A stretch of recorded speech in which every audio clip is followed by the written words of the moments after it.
Hey, so we are going to do all of three today, 3.1 A and B, because it's all about probability. And we're just doing the basics of probability up until the test. And then we'll get a lot more into like more advanced probability after the test.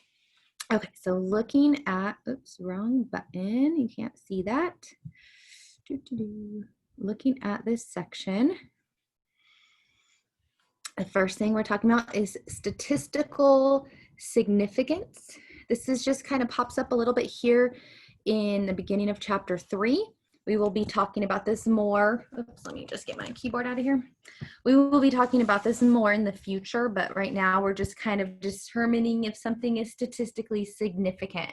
So, did this occur by chance, or, is this kind of a big deal? So, for example, if I gave out to this class, this Math 10 statistics class, my test from Calculus 2, and it was multiple choice. If I gave, say there was 4 choices, A, B, C, and D for every answer, you should expect to get 1 out of 4 correct because there's 4 choices, one of them's the right answer. Just by chance, you're going to get some of them correct. But if you're sitting here getting an 80, 90%, that's very unlikely that you just lucked into that. It's more likely that you actually have a background. Some people take Math 10 and they have a background in calculus already. And so it is unlikely that you would get a 90% on a calculus test by chance. So that's kind of how we're looking at things. And we don't need to determine, I'll talk about that in the next step. Okay, so for the first one, it says, the arrest log for a county newspaper states that 45 out of 50 arrests occurred in the same zip code. Suppose that the population size in this zip code is similar to other zip codes in the county. Is this statistically significant? So just off the top of my head, in Merced County, in Merced City, there's I think 3 different zip codes. In Atwater, there's 1 or 2, so each kind of chunk of land, Los Banos has 1 or 2. Each little chunk of zip codes has about the same population. It's not exact, that's okay. But, just to kind of get an idea. And so if I said, in Merced County, 45 out of the 50 arrests occur in the zip code of whatever Gustine is, or, just pick any random zip code. Is that statistically significant? And so we would say, yes, it is statistically significant, unlikely to occur by chance. So I just picked Gustine because it's simpler, because there's I think just 1 zip code. But let's think about that. If 45 out of 50 arrests happen in that one place, chances are, or it's more likely that there was maybe a big event, a big 4th of July or Labor Day or some kind of big thing at the high school, a football game. Something happened there and there was a big incident and 45 people got arrested. So it's not likely that these are all 45 separate events. So I looked at these numbers here. Okay, so that's just kind of to help explain what occurring by chance means. The actual homework that you're going to be doing is going to be focusing more on this. And you can see it talks about occurring by chance. And so that's why I wanted to emphasize that in the first example. But it will give you numbers in the problem. It'll tell you if it is 0.05 or less or 0.01 or less, and you're going to determine if it's which level it's statistically significant at. So the answer is going to be something like, oops, wrong. Oh, I don't have an undo because I got rid of my keyboard. Okay, hold please. Gone. Here we go. Your answer is going to have something to do with statistically significant at the 0.05 level, or it is statistically significant at the 0.01 level. Okay, so let's see how that'll play here in this second example. So here we have the results of a poll in Alabama. 71% of the people of the 400 were in favor of the president. In California, only 37 of the 400 people were in favor of the president. I don't care that it's 400 people. I'm not worried about that size. What I'm looking at is this last part of them, the problem telling me what if it's likely to occur by chance. And it says the result of chance is less than 0.05. So we are going to say that I kind of just want to copy this example or this definition here. So we determined that the probability of the observed result occurring by chance is 0.05 or less, because it told us it was 0.05. So we will say it is statistically significant. Oh my gosh, you guys try saying that. It's really hard. Let me write it so I don't have to say it again. It is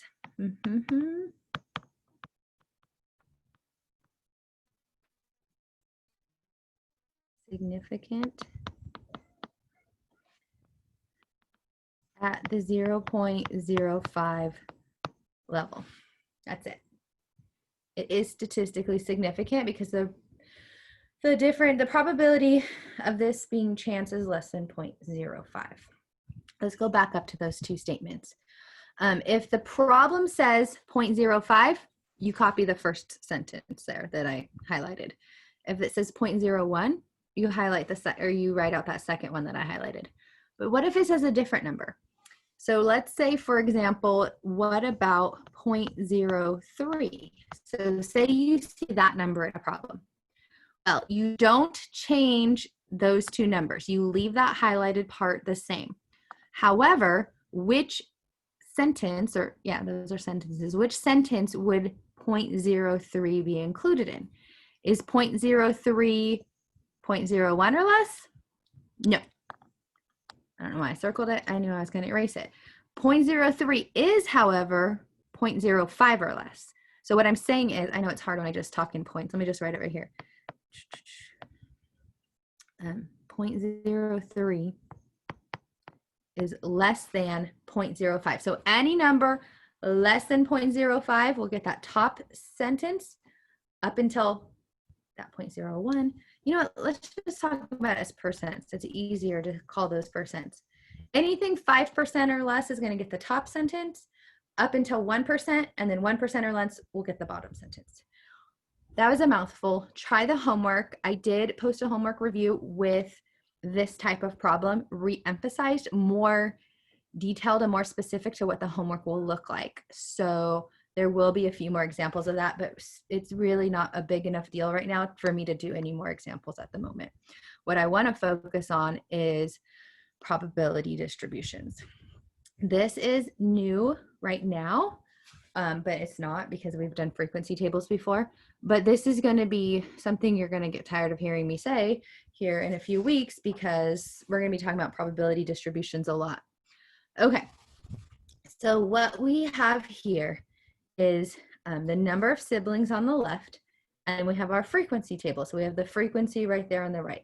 And so what we would do is what we will do is we're going to count how many times this occurs. So we're going to add up the F column, and then we're going to divide each F by that total sum. So we will add up all those numbers, and I already did it, so it's 40. You can double check if you want. And then to find each probability, we would write it like this: the probability of 0, the probability of 1, the probability of 2, probability of 3, and the probability of 4. And it doesn't say decimal or fraction, so I'm gonna do it both. And then just read the homework. If it says round to the nearest tenth, then it's a decimal. If it says write it as a simplified fraction, then it's a fraction. Okay, so what I'm gonna do is I'm gonna take F and divide it by 40. Every single F, divide it by 40. That's what this says. It says divide by the sum that we just got. We just got 40. So now I'm going to do 10 divided by 40, and 4 divided by 40, and 1 divided by 40. That's it. Now, if I was entering this as a fraction answer, I would reduce, but I'm not. I'm going to do it as a decimal answer. So I have And it didn't say what to round to, so I'm just going to write it all out. 225. We're just dividing everything by 40. That's actually 4/10, so that one's easy. This one's 1/4, so that one's easy. This one's 1/10. Huh, dividing by 40 isn't so terrible. Some of them, if you just reduce the fraction, it actually tells you what the number is. All right, and then the last one, 1/40, is 0.025. Now, bonus question. This is going to be huge in the future, not so huge right now. Yeah, I'm looking ahead. It's not really a big deal right now. But if, and you don't need to do this for everything, it's kind of like a sneak peek in the future. If I added up all those probabilities, what would it equal? Did you say 1? It should equal 1. All the probabilities, the probability of everything is 1. What that means is I'm saying there's 100% chance or 100% probability that people in this survey had 0, 1, 2, 3, or 4 siblings. That, of course, it's 100% because those are all the choices. So it should always add up to 1 because these, I'll figure this out one day. Okay, I'm not figuring it out. That column that says P of X, that, oh wait, if I go this way, oh yes, I figured it out, it's backwards. That column right there will always add up to 1. All the probabilities always add up to 1. Okay, different table, same idea. It's just different because it's sideways. So go ahead and calculate this. Remember, the first step is to add everything up. And then the second step would be to find the probability of each one by dividing the number of households by that total sum. And then I will also do that. And it will be to the 3 to 3 decimal place. So that's what I'm getting to. So I'm going to pause it. And then when you come back, the answers will be here.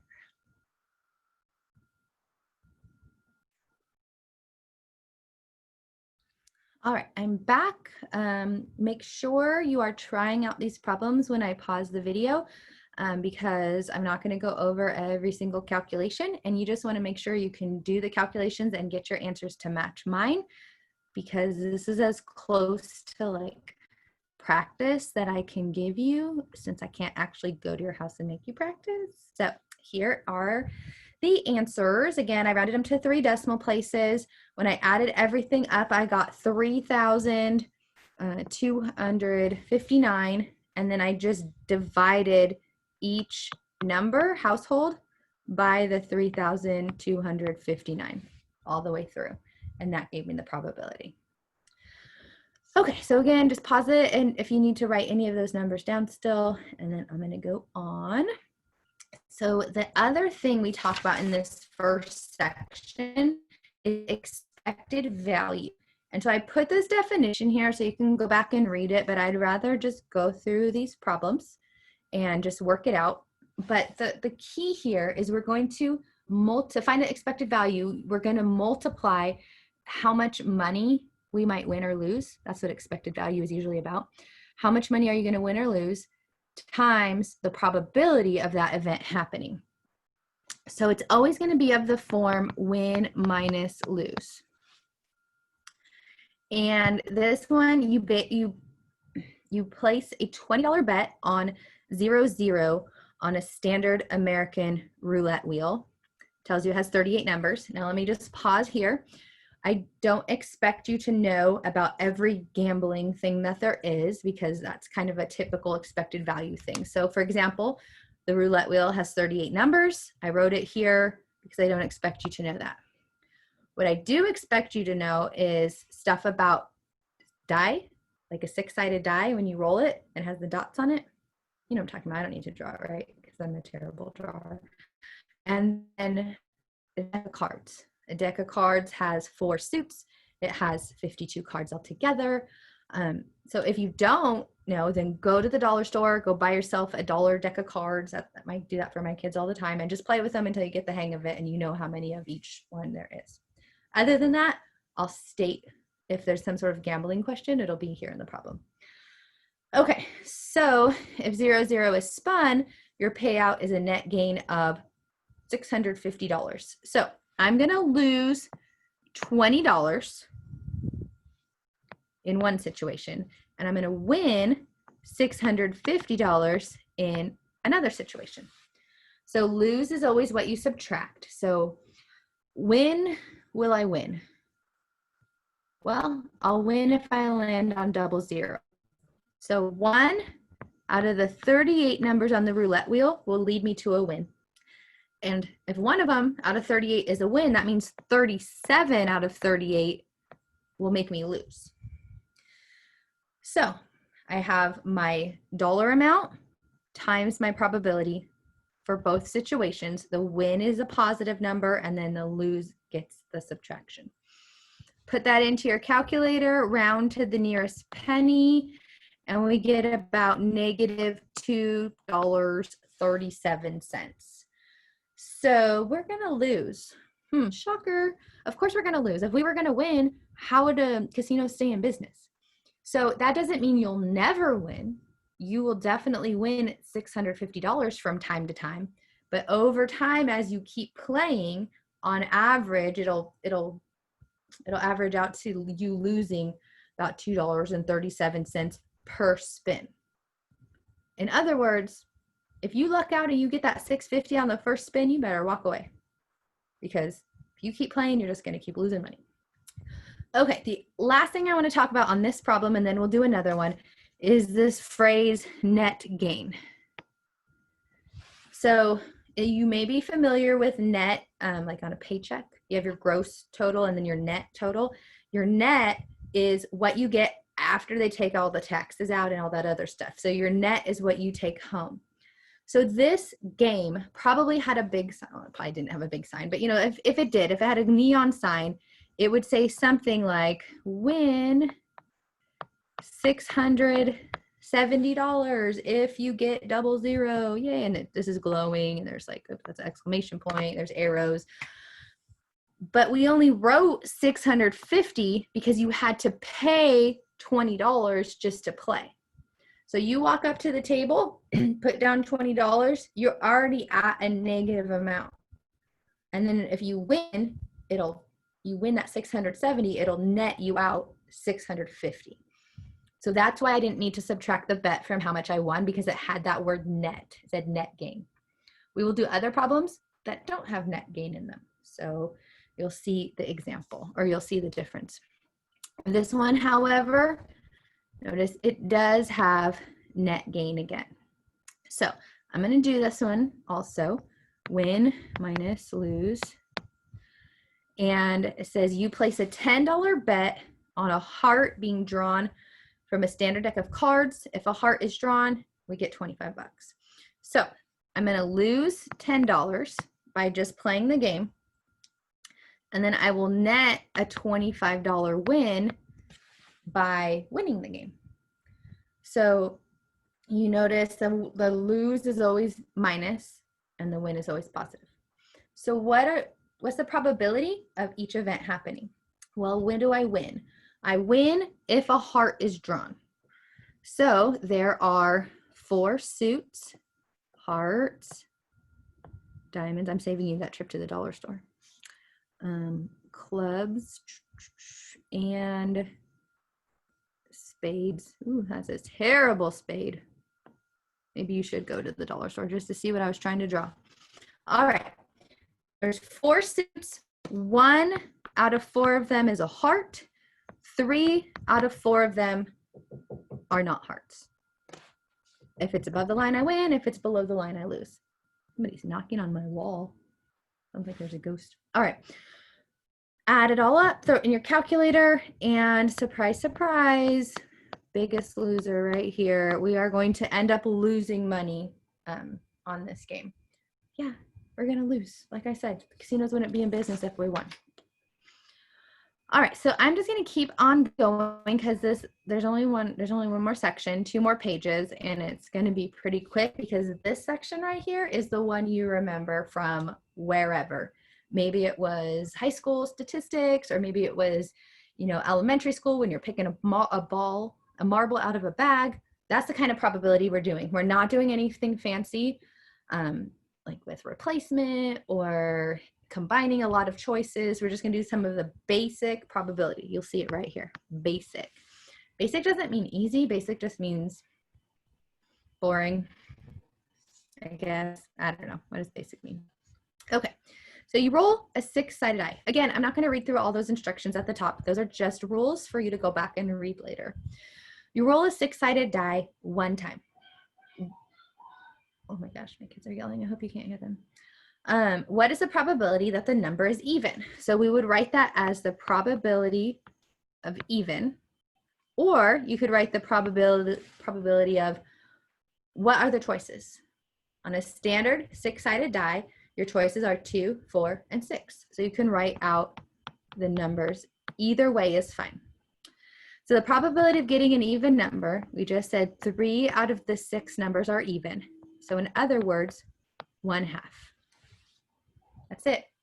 You could write it as a decimal if the problem asks. I like fractions because it's already written as a fraction. Why would I take the time to get out my calculator and write it as a decimal? So I just leave it as a reduced fraction. Trying this again. You draw a card out of a standard deck of playing cards. What is the probability that the card will be a 6? All right, we wrote this, or we talked about it earlier. So the probability of a 6, I told you that there are 52 cards in a deck. How many of them are 6s?